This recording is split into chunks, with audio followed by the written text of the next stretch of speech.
Hi, Standers. This is Sheila Hollinger from Marriage Revealed Ministries, and today I am going to title this message, What About Me?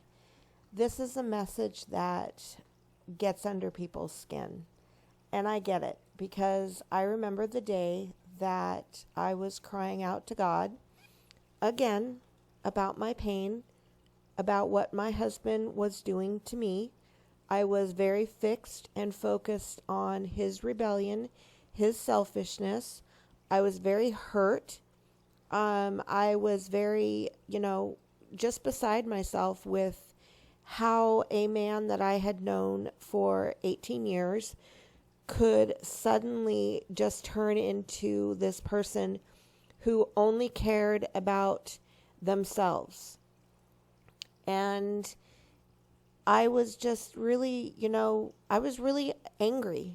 Pretty much that's the way to sum it up. I was just angry and I was frustrated and I was, speaking with God. I was crying out. I was taking, a lot of my anger and pain, to God, basically demanding that God step in and stop what was going on. And God said these words to me. He said, Sheila, it's not about you. And I got very, very upset at God because first of all, I didn't understand his message. I took it as he was saying, Sheila, your pain doesn't matter. Your hurt doesn't matter. Your struggle doesn't matter. Your perception. I was just taking basically his message and twisting it into God was basically telling me, Sheila, go sit down and shut up. This isn't about you and you're being selfish. And that's not at all what God was trying to, express to me.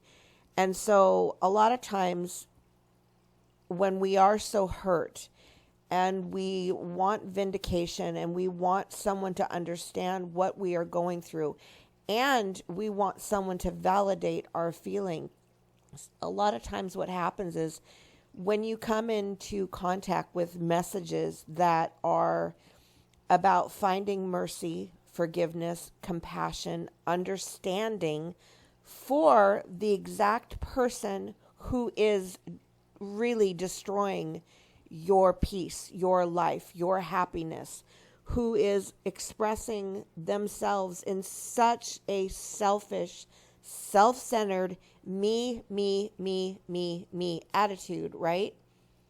And you're told it's not about you. Sit down, be quiet. Let me share what this is really about.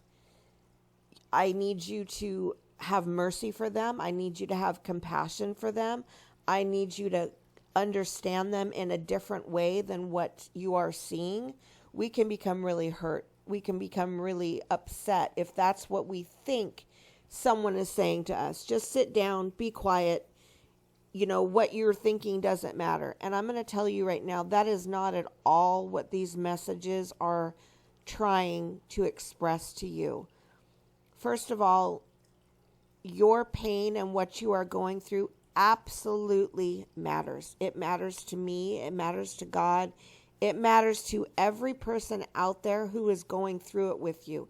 And there are a lot.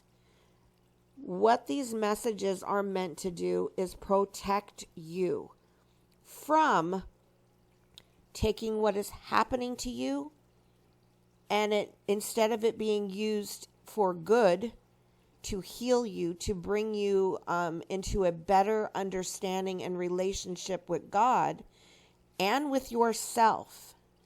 What happens is when you become really hurt by someone, that gives you opportunity, an opportunity for good or an opportunity for bad. And I am here to try to help you take what's being done to you and turn it into an opportunity for good. Because I'll tell you right now, I was very hurt when I was younger. And I took that as an opportunity and I turned bitter, resentful, hateful, mean, controlling, you name it, that was me. It destroyed me. It turned me into a horrible person. Okay, so I was both, you guys. I was both. I've been on both ends of this. I was hurt deeply as a child by a very broken, lost, deceived, deceptive, selfish, rebellious man. That was my dad. And everything that he did to me, okay, I took and ran in the opposite direction. I became selfish. I became controlling. I became bitter. I became resentful. But I still needed love. I still wanted a husband. I still wanted a family. So how does a person who absolutely hates people because people hurt them, how do they get what they want out of life? How do they get love? How do they get, family? How do they get whatever they're after? How do they get that when they absolutely mistrust and hate the person or hate people? I saw people as just awful. So how does a person like me find balance? Well, all right, I want a husband. I want to be loved, but I don't want to be hurt, and I don't want to put myself in that position. So instead, I'm going to control this man, and I'm going to make him love me the way I will feel safe and protected. And so that's what I did. Now you fast forward into 18 years of marriage of me doing this to my husband.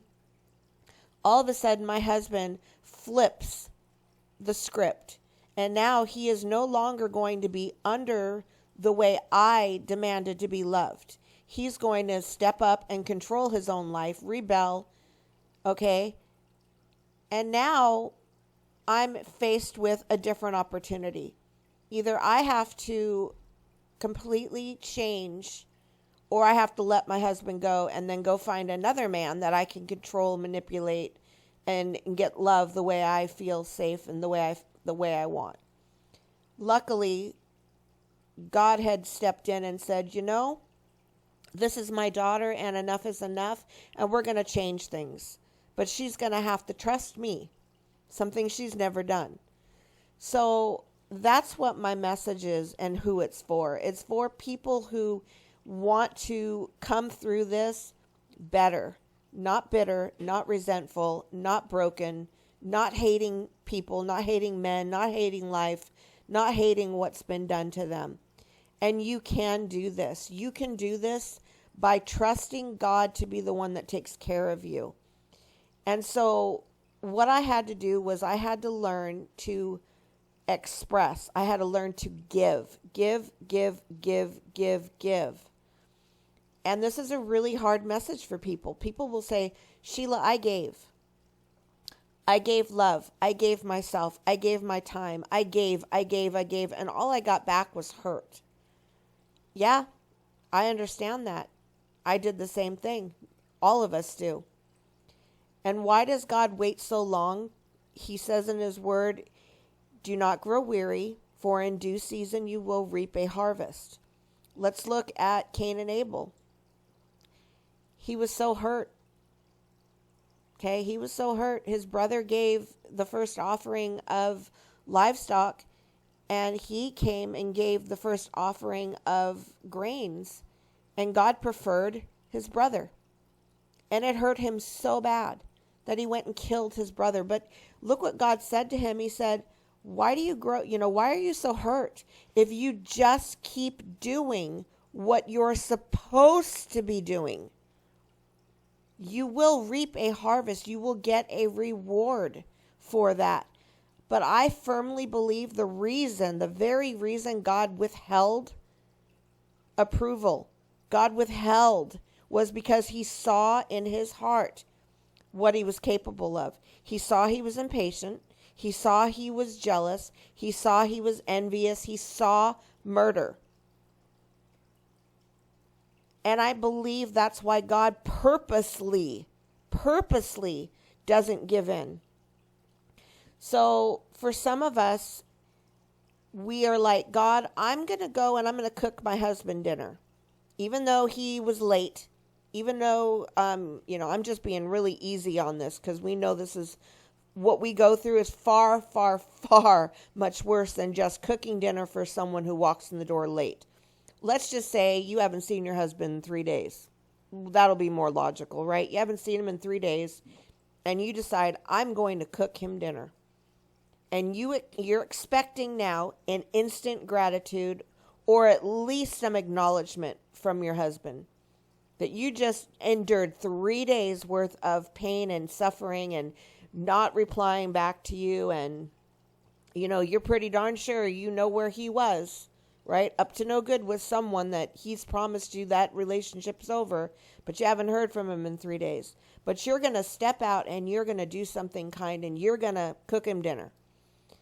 And dinner's over, and he just, doesn't say a word. Gets up, leaves the table, goes, plays video game, watches TV, whatever. And now you're done. You are furious. God, I just endured 3 days, and he couldn't even thank me. He couldn't even express some type of gratitude. He couldn't express any type of kindness at all. And now you're furious. And this is the example that I'm giving, that we give and give and give and give, and we don't get back. Whatever it was we wanted to get back, we didn't get back. So what happens to us is that first we put a timeline on it. We also attach to our giving an expectation of exactly what we want back. So we're attaching all these stipulations. I'm going to give only if I get back right away. Only if I get back exactly what I'm looking for. Only if I get back this. Only if I get back that. And then we put on another stipulation that, and if I don't get it back, I'm done and I'm hurt and I'm frustrated and I'm never going to try this experiment again. I'm never doing this again. Now see, the thing with God is he knows all that. He knows, okay, I'm going to ask her, I'm going to encourage her to cook dinner. And it's not because I want her to cook dinner, and it's not because of the message that she's sending her husband, who just, messed up for 3 days and was really selfish. I'll deal with him on my own. That's not what I'm trying to get at with her. What I'm trying to get at is what's going to happen when her husband gets up and leaves the table and doesn't say a word, doesn't thank her, and she goes nuts in her heart. She turns on me.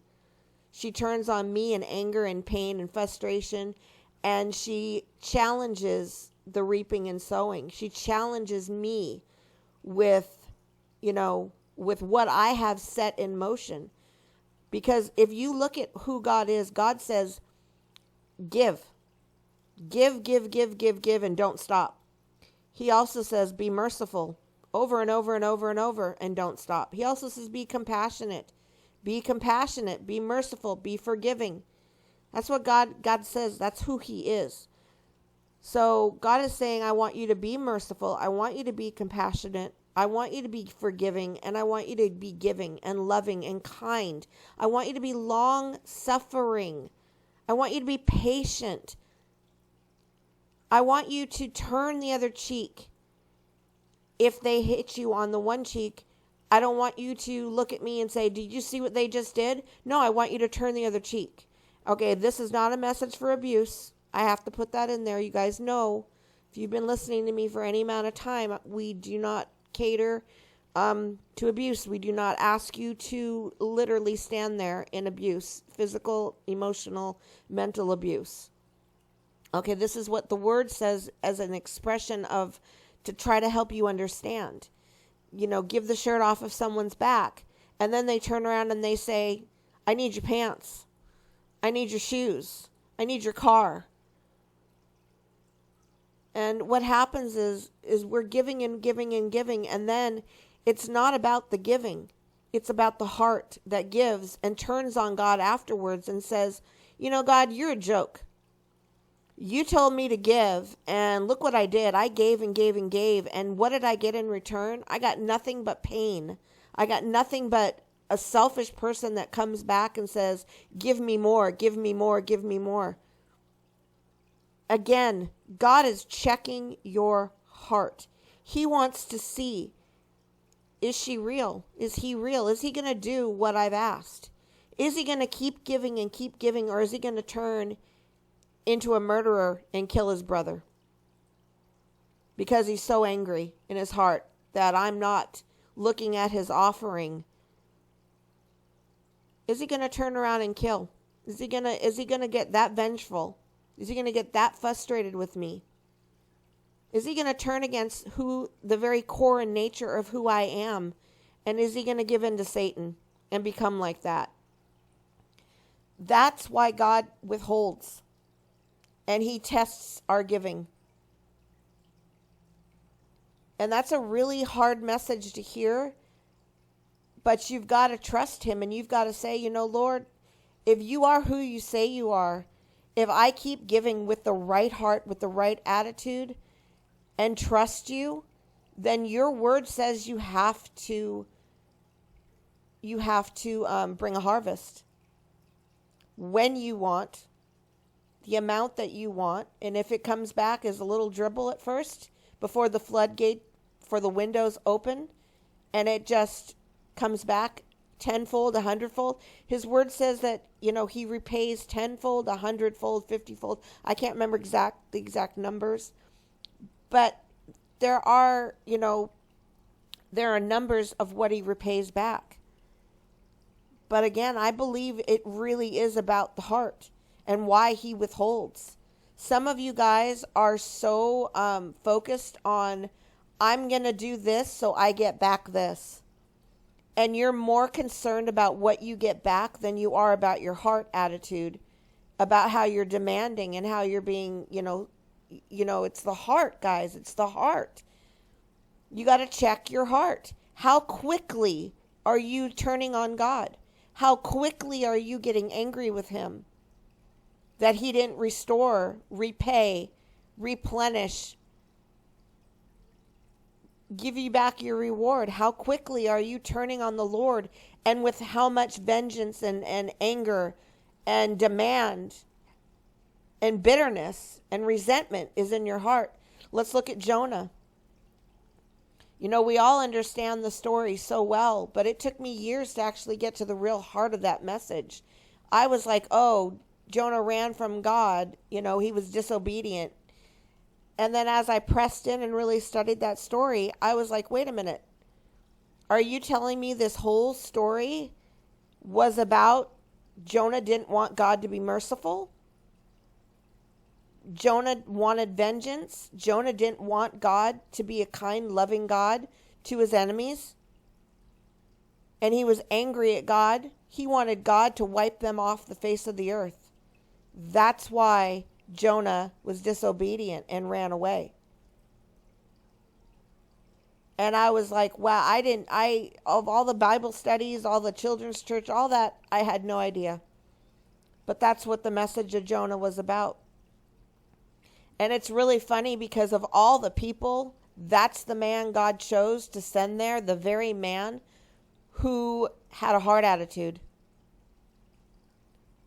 And if you think about it, when I'm looking at my children, I have three children, and I need one of them to grab the water out of the fridge, or out of the, we put cases of water in our fridge, so we'll have the need to have it refilled. And I have one child who will just flat out just get really angry, furious at me. I don't want to do it. It's too heavy, whatever. I have another child. She'll do it when, she's good and ready. And then I have another child who, yeah, sure, grabs it, throws it in for me. No problem, right? So 3 different children. It's so much easier for me to ask the one that's willing, right? The one that's super, super willing to do what I ask. Okay, then the second child would be the one that, yeah, she'll do it, but on her time, right? I don't want to go to the third one, the one that just throws an all-out fit, fights me on every turn. I don't want to go to that one. That's the one I actually need to go to, right? Think about it. That's the one I need to every day say, go do the water, go put the water in the fridge. Because he's the one that wants to rebel. He's the one that wants to fight me. He's the one that's got the heart attitude. And that's why God went to Jonah. Okay? So if you're that child who wants what you want, when you want it, you're the one that God's going to constantly go to and withhold and say,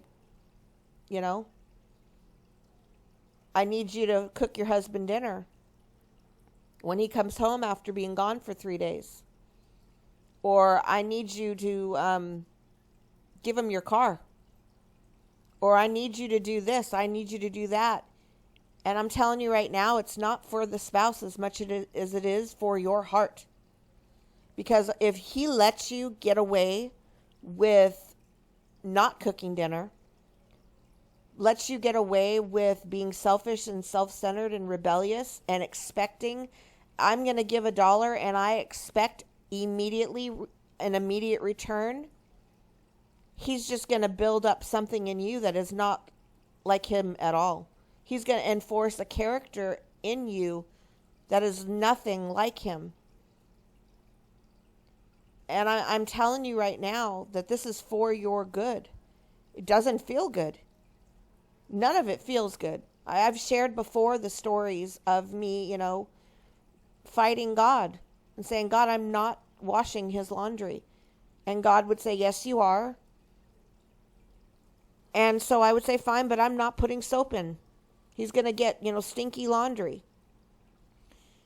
And then I would, okay, fine, but I'm not putting fabric softener in. Fine, I'm not folding it.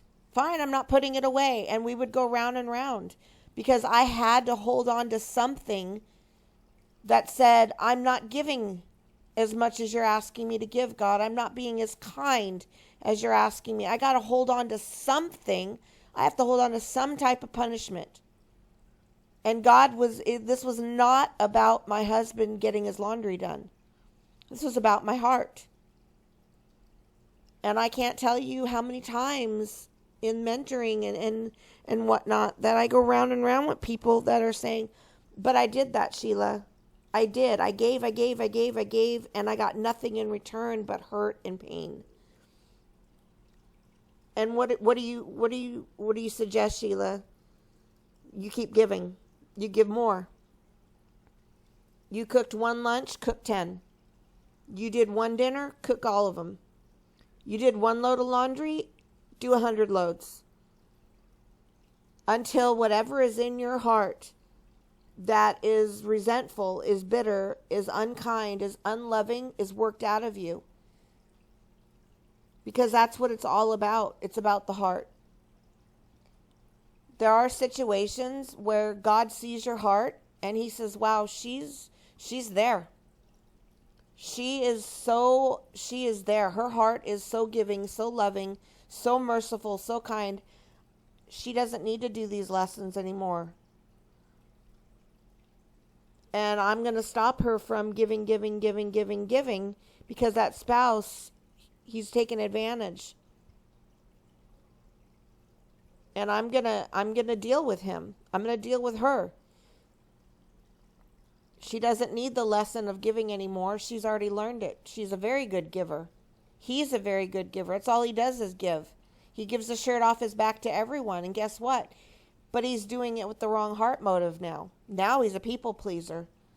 Now he's giving constantly because he's afraid of hurting someone's feelings or afraid of not being loved. So there's other messages here that's even deeper. So we've got the person who's now completely the opposite. And now God is telling this person who's the complete opposite of the giver, no, I don't want you to give the shirt off your back because you're not doing it with the right heart motive. You're doing it out of a different motive. You're doing it out of fear. You're not doing it because it's a character of me. You think Jesus, come on, think about this. You think Jesus did all of what he did because he was terrified of the people? You think he walked that walk to the cross because he was afraid that he was trying to people please? If he would have done any of that, the whole message of the cross, it would have never happened. He had to go to the cross and do what he did with the purest of heart and intention out of love. And that's it, guys. Love. Love for his Father. Love for us. Love for the message that he was bringing. Love for the healing. Love for deliverance. Every bit of what he did was out of love. Could you imagine if he didn't love any of us, but he was afraid? What if he didn't love any of us, but the only reason he did what he did was because he was afraid of God, afraid of God leaving him, afraid of us turning our back on him, whatever it was. What if it would have been manipulation? I'm going to do this just to be manipulative. It's all about the heart motive. Every bit of it is about the heart motive. And if God withholds from you, it's because you have a something in your heart he's trying to work out of you. So one of the things that we need to understand is when you give and give and give, you have to put your expectation on God. And you have to understand that if there's a withholding there's a reason for it. And if you're giving out of a wrong motive and you're not getting a blessing back, there's a lesson there. Especially if you find yourself saying, you know what, I'm done giving. I'm done. And the only reason you're done is not because God asked you to stop, but because now you're bitter. And now you're angry that you didn't get a return. That is very, very, very self-centered, selfish. And that is what true narcissists do. Narcissists are manipulators. They'll give in the beginning. And if they don't get back, they get bitter and angry. This is something that I grew up with and I watched over and over. My father had narcissistic personality disorder. And I became very, very untrusting of someone's motives. Because I knew, I watched, and I understood that everything he did was not for me, not for anybody else, but for himself. He had only motives for his giving because he was giving to give himself. He would give a gift not because he wanted to love or express love or be generous or kind. It had a million strings attached. I'm going to cook you guys dinner, but I'm doing it because I want appreciation. I want love. I want you guys to worship me. I want, to own you now. Everything that was done from someone with narcissistic personality disorder. And because of that, I became the type of person that as soon as someone tried to give me a gift, give me a compliment, give me anything, I didn't trust them. I learned that if you even try, and this was who I used to be, if you try to give me a gift, I hated gifts because I thought they had strings attached. I thought if you give me a gift, you own me. If I accept it, you own me. And that was what was taught to me growing up. So I rejected gifts. I rejected gifts and I rejected kindness and I rejected it because I thought if I accepted it that I was owned by them. And that's what people with narcissistic personality disorder, that's what they do. There is no free love with them. There is no free gifts with them. It's all all in. Once I give you anything, you're mine now. If you accept it, you're mine. And if you don't accept it, now I get to be the victim and self-pity, and I get to say, I was just trying to give you this and do this for you, and it's all manipulation and it's fake and you can feel it. And you'll run from it. And it's a scary place to be. So, I know I've been talking a lot about narcissism lately, but it's a very misunderstood topic. And I'm hoping to shed a little bit of light on it so we can understand the difference between the hard heart and true narcissism and true selfish disorder. So again, I just want to share that if you're struggling and if you right now are saying, I'm done giving, I've done nothing but be kind and I've done nothing but give, and I'm angry and I'm hurt and I'm just totally done. You need to go to the Lord and you need to ask them, is this me? Is my heart hardened now? Have I been giving out of, wrong intention to get something back? And is the whole reason that you have not given back to me all because you wanted me to get to this very place where my heart attitude was being exposed? I believe that a healthy heart is one that gives and they look up and they say, God, I'm doing this for you. I'm giving because I want to be like you. I'm giving because I want to love like you. I'm finding compassion and mercy and forgiveness. And I'm doing it because it brings you what it reflects you, God. And it keeps me from turning into something that doesn't reflect you and doesn't look like you. So it's about a heart attitude that wants to be like God and do what God asks. And if you struggle with being kind and if you struggle with giving, you got to start there and you got to go to the Lord and you need to say, I need help. I need help because I don't want to be kind. I don't want to be taken advantage of anymore. I don't want to be used anymore. When our hearts are right, God is our protector. God is the one that gives back. God pays us back. Our blessing comes from Him. Our reward comes from Him. And the timing of that comes from Him. Him. Okay? So it's really about heart attitudes. And it's about molding us and changing us and transforming us. And nothing bothers us more than to be that vessel that keeps pouring, and feeling like we don't get anything in return. It can really test our hearts and empty us out to the sludge that's on the bottom. And I just went through this with the stander where we were talking about the fish tank. And when I got to the bottom of the fish tank, there was a lot of sludge. And that sludge on the bottom, this is really good, you guys. This is another fish tank analogy. But what happens is the water, the water is livable.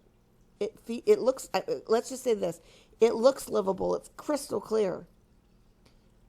But when you have all that sludge that falls to the bottom, that actually pollutes the water. The detritus on the bottom pollutes the water and will poison the water. And it's not livable anymore for the fish. So you have to drain that beautiful crystal clear water out of there to get to the bottom, the sludge on the bottom, and get it out. And that's hidden in there. And that's what some of you guys are. You're this crystal clear water and you are just giving. And your water looks great. But your whole bottom, your whole heart is full of the sludge. Full of this expectation that, I'm doing this for the wrong reasons. And God's got to drain you. And that's why you feel like you're just going and you're giving and giving and giving. And the closer you get to the bottom, the more angry and the more bitter you get. Until He empties you out and gets all that garbage out of your heart. By exposing it, it's got to come out. You have to have a total, almost a meltdown where you are so angry, so hurt, ready to just give up on God. For some of you, that's what it's almost got to take when you're down at that very, very bottom of your, of yourself. This is where standers quit. This is where standers say, you know what? I'm done. I've been doing this with God for years and I've got nothing in return. He's taken everything from me. My dignity. He's taken my home. He's taken my marriage. I've lost this. I've lost that. And God's still not given anything back. I'm done. And I've seen it over and over. They walk away. They're done with marriage. They're done with standing. They're done with God. And they walk away. And that was the whole purpose of God asking them to give, because he had to get them to the bottom where he exposed something. Just like with Peter. When Satan had to come and sift him like wheat. Here was a man who walked with Jesus for 3 years, and all of a sudden, he got to the bottom, and there was Peter saying, nope, I don't know this man. I wasn't part of his crowd. I don't know him. That's why Jesus allowed that to happen. That's why Jesus allowed Peter to get sifted like wheat, so it could be exposed in him that he had this deep down in his heart, that he was going to reject out of shame, out of fear, out of whatever it was that made him deny Jesus. He had to have it exposed. And exposure is probably one of the worst possible things, I'm telling you. When you get down to the bottom of that fish tank, there is no crystal clear water anymore. It is black gunk. That is the gunk in your heart. That is the awfulest place for you to go. And once it's all out of there and cleaned up and siphoned out, God refills you back up. And now that gunk on the bottom, that detritus, actually poisoned the whole tank and made it to where it was, getting the fish sick, getting people sick. When you are living in a place where you have got, outward appearance, your water is crystal clear and beautiful, but you're not reacting to people the right way. You got a short fuse, and you don't take things right, and you twist things up, and you don't love as much as you should, or you have no joy in things, or you're always worrying about the motive of someone. Someone gives you a gift, and right away you're like, uh-oh, why would they do this? And you're just they're checking the motives, you're checking their heart attitude, you're just full of fear, you're full of rejection, you're full of all sorts of stuff. So yeah, you look like you got it all together, your water's crystal clear, but your heart, the bottom of your heart is full of garbage. And there's only one way to get this out, guys. It's giving. Giving. It's doing the very thing you don't want to do to get to the bottom where you're exposed. And you're going to start seeing messages where you don't want to hear about give love to your spouse who's hurting you. You don't want to hear messages about be kind, be merciful, be forgiving. It's going to rub you the wrong way, and you're going to get angry. And you're going to start rebelling against anything that's about love. I know, because I did it. I would roll my eyes. If I even tried to go to a sermon, if it was about love, I would turn it off. I wanted nothing to do with any message about love. I had so much gunk on the bottom of my heart. And it was coming out in all sorts of ways. I was very manipulative. I was very controlling, very untrustworthy or untrusting. And I hated people. I hated myself. I was the awfulest looking fish tank, you guys. But I had crystal clear water. But I was poisoned. There was nothing growing. Nothing good growing in me. And God had to empty me out. And guess when he did it? During my stand for 7 years. Give. That's all my stand was with God. And what did that look like? 7 years of cook him dinner, wash his clothes. Let him keep feeling like constantly like he was walking all over. This is a really hard message, and I know I'm probably going to get some, unlikes on this and some backlash, but that's okay, because this was my salvation. This was my healing. And if you don't like what God did to heal me and save me, this is hard, because I know a lot of you are not going to understand this. But how do you heal someone who hates people? You ask them to do what they hate. I hated love. I hated being kind. I hated being compassionate. I hated being merciful. I hated being forgiving. So that's exactly what God had me do for 7 years. Some of you are going to say, wow, there's no way God would ask you to be a doormat and let that man walk all over you. That's exactly what God did. I was a welcome mat, and he taught me the difference. He taught me to shut my mouth and stop trying to be God to my husband. When I did not want to cook him dinner, God said, do it. When I didn't want to wash his clothes, God said, do it. This is after girlfriend. Rebellion after rebellion. This is after him not paying bills. This is after me having 3 children, raising 3 babies by myself. And I know some of you are thinking this is the worst message you've ever heard, and you are so disappointed in me and hurt by me. But guess what? I was going to hell. I had no love in my heart, even though I was claiming I was a Christian and I was saved. I was not a good person. And I'm so glad that God saved me and changed me and healed me, because I'd be sitting here right now destroying my 3 children. Teaching them to hate me. And that's what God did for me by telling me, turn the other cheek, Sheila. No, he didn't physically hit me, but he hurt me in my heart.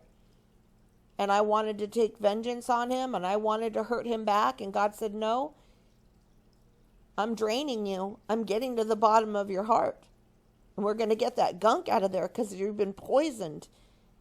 And anything we put in your tank, your children, you're going to poison them. Any person that comes near you, you're going to poison them.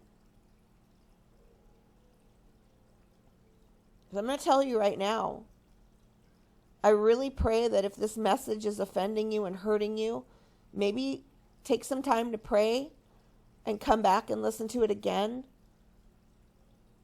And if this message is making sense to you, I pray that you give it a like, so I know that you're getting it, that you're understanding what I'm saying. I am not trying to hurt anyone. I'm not trying to turn anybody into being a abused person.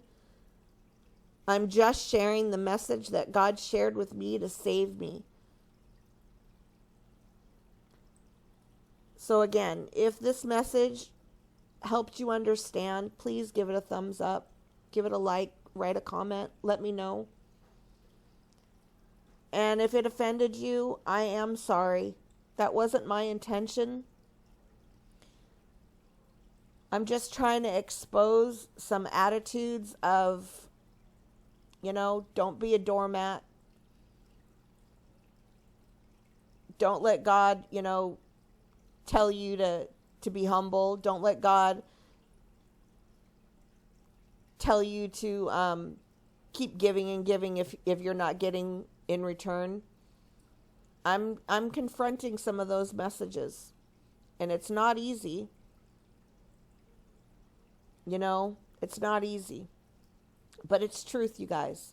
It's in the Word. It's in the Word to be humble, to be long-suffering, to love, to be forgiving, to be kind, and to let Him take care of you. And that's what it's about. As long as you do what you're supposed to do, He will take care of you, and He'll do it in due season. He wants to accept, He wants to separate the Cains and the Abels and show the ones that are willing and capable of murder, because they're not getting what they want. They're not getting acceptance. They're not getting, recognition for their giving. And that's what it was about. He wasn't getting recognition for his giving. And it turned him into a murderer.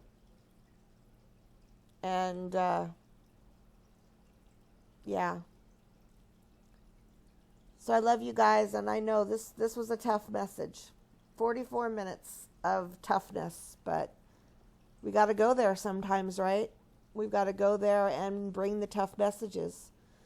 So I love you guys. God bless you.